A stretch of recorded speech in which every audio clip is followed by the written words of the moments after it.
This week on Scam School, a poison challenge that will poison your soul, and corrupt your well-being? No, that's not right. Toast to you, beautiful people. Back again at the Rusty Mule. This time we have all friendlies. We've got the major domo of scamstuff.com, Mr. David Rowan. Good to see you, sir. Hello, we never met And before. direct from the 1970s is my co-host on Night Attack, Justin Robert Young. Is it fair to say you're in character, sir? I like to think that it's just me shilling all of my dignity so everybody knows that I have a Kickstarter for a brand new card game called Action News. All right, for the record, we played Action News. It was a ton of fun. I was able to, do you market it as an all-ages game? Yeah, or? yeah, family friendly. The family friendly base deck, you can also get the viewer discretion advice pack, which puts in all the dirty curse words. Yeah, if you're a fan of Anchorman and that aesthetic and you want a fun party game in the veins of, Apples to Apples or Mad Libs or something? Sure, yeah. Whatever your favorite game is, it's that. Come buy it. One of my favorite things about Scam School is when people send me riddles that just break my mind. In this case, I got an email from a guy named Yuri in Israel. Doctor was his mom. God damn it. Hope you enjoyed. See you next week. ActionNewsGame.com. In Poison Land, there's a weird physical rule that if you drink poison, in order to heal, you have to drink a stronger poison. The king of Poison Land decided he must have the strongest poison of all, so he called his highest-ranking ministers, two guys, right? Remember this. The potions minister and the finance minister. Told them 1 week from now, both of you will bring me the strongest poison you can make. Each of you will drink the other poison first, and then your own poison. The one with the stronger poison will get to live, and I will have the strongest poison that anyone could ever find.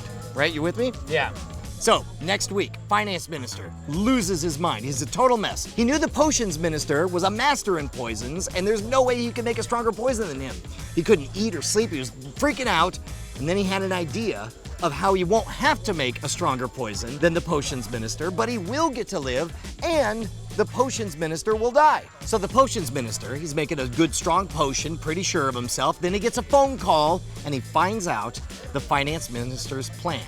So he has to figure out how to get around it. A week passes.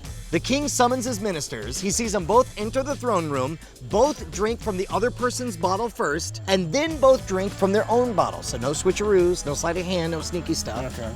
A few minutes later, the finance minister dies. So the question is, number one, there are three. If you solve all three, I'll buy beer for both of you. Number one, what was the sneaky plan that the finance minister had? Number two, how did the potions minister counteract that plan? And number three, did the king even get what he wanted? Did he get a strong potion? If not, what did he get? One question that may or may not be answered in this framework, but when they take the poison, then they take the other poison. There's no moment in between where you can see whether or not it's working. Correct. Okay, so it's just they're shot in the magical chaser. binary Shot in the potions. chaser, Yeah. bop, bop, bop, right? Right. All right, so it's Colonel Mustard in the conservatory with the So here's immediately where I go. Okay. If you know that you are outmatched, Yep. then what you do is use your opponent's strength to your advantage. Like when you play 8 chess masters or whatever, and really you're just doing Correct. it. Yeah, you're acting as a postman. We covered that on Scam School. Yeah. Here's what I think his plan was. Okay. His plan was, I will never be able to make as strong of a potion. So I would say his plan was to steal the potion master's poison. Okay. So you say steal. I think if I were the finance minister, I would try to create a potion that made me vomit. You see what I'm saying? Yeah. Because then he's got to drink it first. Yeah. So he vomits. and then you vomit into his mouth. Yes. Yeah. And then he gets sick. Oh, this is a different movie. This is a different movie. Yeah. Okay, so you say steal the potion. And I think that the potion master's ploy to that was make the thing that he was stealing. And you said to sauce. purge. Well, I think combinations. If I know what he's going to put in his thing, then I can make my potion something that works with his potion. All right, so I'll say this much. The first two ideas you guys came up with involve making up new rules. One about being able to vomit and that being okay, which is not the case, we'll say. And then the other being stealing, which is also unnecessary to the plot. You have all the pieces you need. I was thinking that the potion master would make no poison at all. If you didn't drink any poison, and then you drank poison, one of them shouldn't be you poison die. at all. Because then the next poison you drink will automatically will be the strongest poison. If the first thing you drink is no poison at all, is just water, the second one you drink will be the strongest poison, and you will win because it's the second one you won't, because it's still poison. Yeah, at that point you were not poisoned up until you drank poison, then the drink stronger poison. Yeah. So your job is to figure out what was the clever plan, how was it counteracted, and what did the king end up with? So what I suspect the answer to number 2 is the counteraction is water.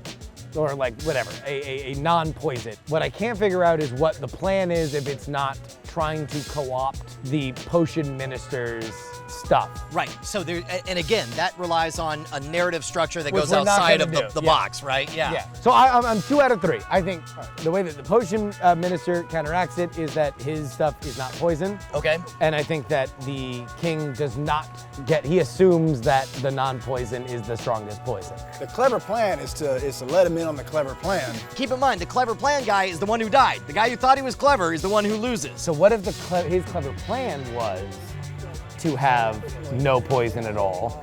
Therefore, initially the idea would be I will win because I am... No, because you have to drink the other person's first. So if you have no poison, you have to drink yours second and you're dead. Everybody complains when I do this, but I'm gonna say you've gotten one part of this 100% right, but I don't think you know why or what the results are. I think that's safe to say. Okay, all right, you know what? Here, toast me, and I'll buy a drink from you guys.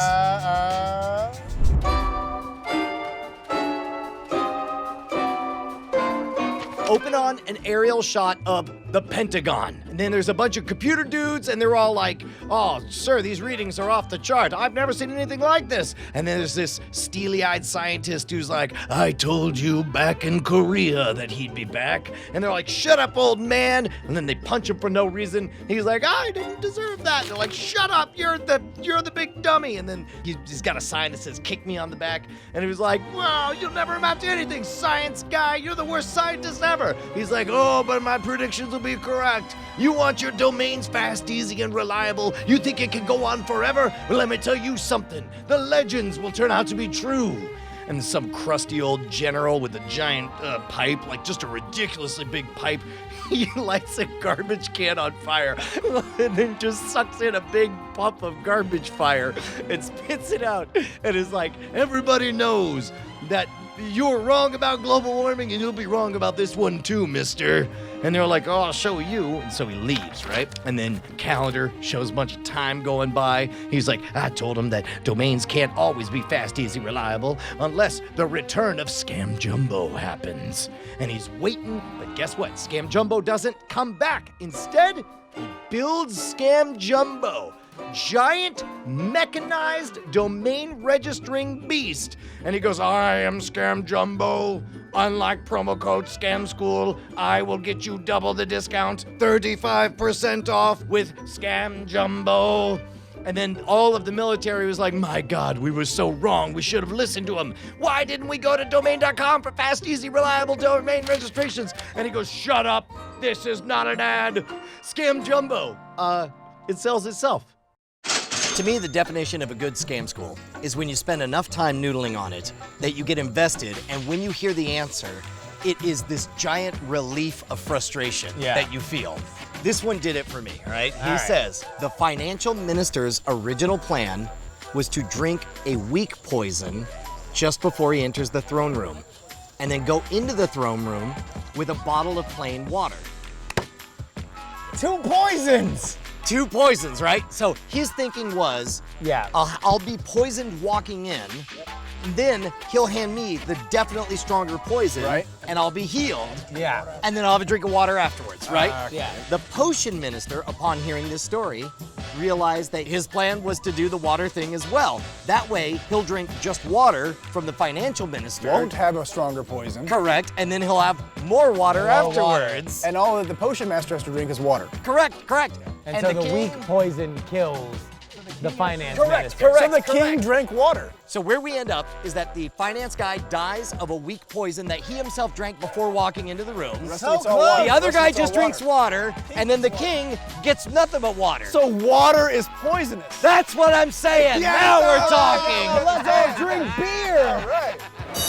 You've heard me say it before, all of the best stuff on Scam School comes from you guys. So whether it's an unbeatable puzzle, a magic trick, or a bar scam, hit me up directly at brian@schwood.com. And of course, we should be best friends over at twitter.com/schwood. There is no C in Schwood.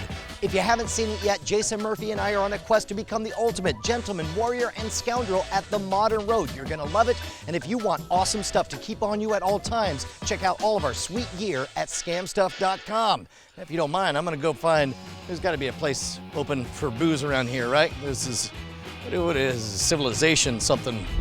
The king of poison. Brett Michaels. What's that? Brett Michaels. I swear to God, if you're about to say I spent the last 30 years building up a tolerance to iocane powder, we are no longer friends. Excuse me while I drink some poison. Yes, I'm right. By the way, that's O'Doul's.